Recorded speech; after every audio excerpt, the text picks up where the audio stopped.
Today, we have a Buffalo Strong story to help you start off your week on a high note. This is what I was talking about at the top of the hour.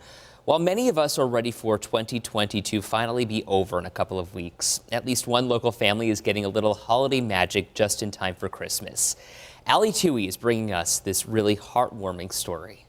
Happiness happens in the blink of an eye. Kevin Corbett should know his life changed for the better in an instant on December 3rd, exactly 2 days before his 43rd birthday. But before we explain why, let's rewind. Corbett grew up an only child. Dad and I did everything together. Went to baseball games, lots of hockey games, played outside a lot. As a very young kid, I did Boy Scouts, so I had a very good childhood. Why does all of that matter? Corbett was adopted at birth by Tom and Jean Corbett. My birth parents were very young, and they chose to adopt rather than any other option. Jean died in 2005, Tom in 2008. There was an emptiness that just could not be filled from the loss of your parents. So Corbett says he set out to find his birth parents. Because it was a private adoption and court papers were sealed in New York, I kept hitting brick wall after brick wall. But a new New York state law that went into effect earlier this year allows adoptees like Corbett to get a copy of their original birth certificate. He says he received his 2 days before his 43rd birthday, and that's when he saw his mother's name for the first time. Within 24 hours, I actually had gotten my mom on the phone. Corbett's birth mother, Ann Hubel. The first thing he said to me was, "Thank you so much for being the parents that you did for me." I'm just very proud of the decision that you guys made. It has been a range of emotions.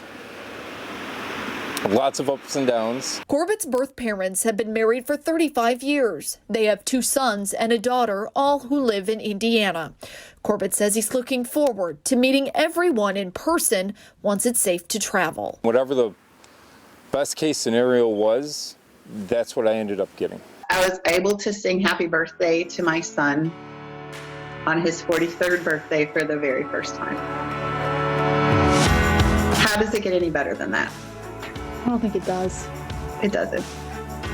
And what a great way to end 2020. So the end brings us back to the beginning. And the thing about happiness, according to Corbett. Happiness happens in the blink of an eye.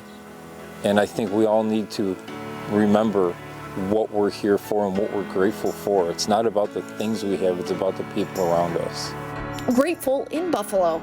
Allie Toohey, 7 Eyewitness News. And I think that's really the bottom line about 2020. It's not the things that we have, but the people around us. And that's what we can be grateful for, despite the circumstances that we've been thrust into this year. But it really hits me, these parents, these 2 people, this couple that have been married for decades had to do something that really no parent wants to do. They had to give somebody up for adoption, their child up for adoption. I mean, whatever the circumstances were, but then to hear that person's voice 40 years later, I mean, it's got to be emotional and just so over the top. And to hear that he's proud of them, Autumn, I mean, that breaks my heart, but also warms my heart at the same time.